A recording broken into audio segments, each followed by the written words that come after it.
আসসালামু আলাইকুম ভিউয়ার্স। আজকের ভিডিওতে আমি দেখাবো কিভাবে আপনি এসএসসি, এইচএসসি, জেএসসি, ডিপ্লোমা বা যেকোনো সমমানের পরীক্ষার রেজাল্ট কিভাবে সাবজেক্ট বাই সাবজেক্ট নাম্বার সহকারে আপনি মার্কশিট ডাউনলোড করতে পারবেন বা আপনার রেজাল্টটি দেখতে পারবেন। আপনাদের মধ্যে অনেকেই কিন্তু সরকারি যে ওয়েবসাইটটি রয়েছে এডুকেশন বোর্ড রেজাল্ট, এই ওয়েবসাইটটি থেকে রেজাল্ট দেখে থাকেন। এখান থেকে কিন্তু আপনি জাস্ট রেট অনুসারে আপনার রেজাল্টটি দেখতে পারবেন বা মার্কশিটটি পেয়ে থাকবেন। তো আজকের ভিডিওতে আমি আপনাদেরকে এই ওয়েবসাইটটির সাথে পরিচয় করে দিব। সেই ওয়েবসাইটটি থেকে কিন্তু আপনি খুব সহজেই আপনার রেজাল্টের সাবজেক্ট বাই সাবজেক্ট যে কত নাম্বার করে আপনি পেয়েছেন সম্পূর্ণ ডিটেলস কিন্তু আপনি সেই ওয়েবসাইট থেকেই দেখতে পারবেন। তো চলুন কথা না বাড়িয়ে আমি আপনাদেরকে সম্পূর্ণ প্রসেসটি দেখিয়ে দিচ্ছি। ওয়েবসাইটটির লিঙ্ক আমার ভিডিওর ডিসক্রিপশন বক্সে দেওয়া থাকবে, আপনারা সেখান থেকে জাস্ট ক্লিক করেই কিন্তু প্রবেশ করতে পারবেন। চলুন কথা না বাড়িয়ে সম্পূর্ণ ভিডিওটি শুরু করা যাক।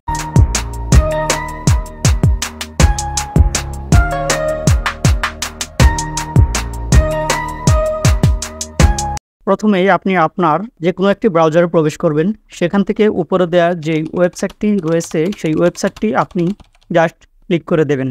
এই ওয়েবসাইটটিতে প্রবেশ করার পর এরকম একটি ইন্টারফেস পেয়ে যাবেন। এখান থেকে কিন্তু আপনি আপনার যে রেজাল্টটি রয়েছে সেই রেজাল্টটি নাম্বার সহকারে দেখতে পারবেন। তো ভিউয়ার্স, আপনারা চাইলে আপনাদের হাতের স্মার্টফোন দিয়েও কিন্তু এই ওয়েবসাইটটি ব্যবহার করে আপনার রেজাল্ট দেখতে পারবেন। এবং কি এই ওয়েবসাইটটি ছাড়াও আপনি একটি অ্যাপস রয়েছে, সেই অ্যাপসের মাধ্যমে সেম একইভাবে আপনার রেজাল্ট মার্কশিট সহকারে পেয়ে যাবেন এবং কি আপনি পিডিএফ আকারেও ডাউনলোড করে নিতে পারবেন। তো ফার্স্ট অফ অল আপনি দেখতে পাচ্ছেন যে এখানে পরীক্ষার নাম, এখান থেকে আপনি কয়েকটি অপশন দেখতে পাচ্ছেন। আপনি এই অপশনগুলোতে দেখতে পাচ্ছেন যে জেএসসি, জেআরএসসি, এসএসসি, দাখিল, সমমান, এইচএসসি বা অন্যান্য পরীক্ষার রেজাল্ট দেখতে পারবেন। আপনি জাস্ট সিলেক্ট করে দেবেন কোন রেজাল্টটি দেখবেন এবং পর্যায়ক্রমে আপনি সাল এবং বোর্ড সিলেক্ট করে দেবেন। তারপর এখান থেকে ফলাফল যে অপশনটি রয়েছে এখান থেকে আপনি নির্বাচন করবেন যে একক বিস্তারিত ফলাফল। এই যেহেতু আপনি একটি রেজাল্ট দেখতে চাচ্ছেন সেক্ষেত্রে আপনি একক বিস্তারিত ফলাফল এটি সিলেক্ট করবেন। বা আপনি চাইলে প্রাতিষ্ঠানিক ফলাফল, সেন্টারের ফলাফল ইত্যাদি আরও যে কয়েকটি অপশন রয়েছে সবগুলি কিন্তু আপনি দেখতে পারবেন। তো আমি যেহেতু একক ফলাফল দেখব এটি জাস্ট সিলেক্ট করে দিচ্ছি।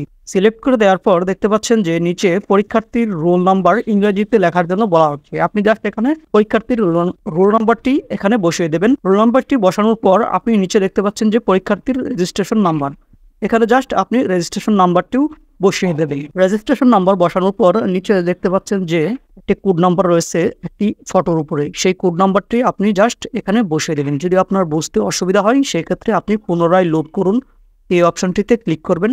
তারপর এখান থেকে আপনার স্পষ্ট হয় এরকম একটি নাম্বার, আপনি জাস্ট নিচে যে বক্সটি রয়েছে সেই বক্সে আপনি সেই নাম্বারটি বসিয়ে দেবেন। কোড নাম্বারটি বসানোর পর নিচে ফলাফল দেখুন এই অপশনটিতে জাস্ট ক্লিক করে দেবেন। তো ভিউয়ার্স, দেখতে পাচ্ছেন যে আমার এখানে কিন্তু এই রেজাল্টটি শো করেছে এবং প্রত্যেকটা সাবজেক্ট বাই সাবজেক্ট কিন্তু নাম্বার সহকারে, গ্রেড সহকারে এই ওয়েবসাইটটি থেকে আমি দেখতে পাচ্ছি। আপনারা চাইলে এই ওয়েবসাইটটি ব্যবহার করে আপনার যেই রেজাল্টটি রয়েছে সেই রেজাল্টের সাবজেক্টের কত নাম্বার পেয়েছেন আপনি কিন্তু সেগুলো দেখতে পারবেন।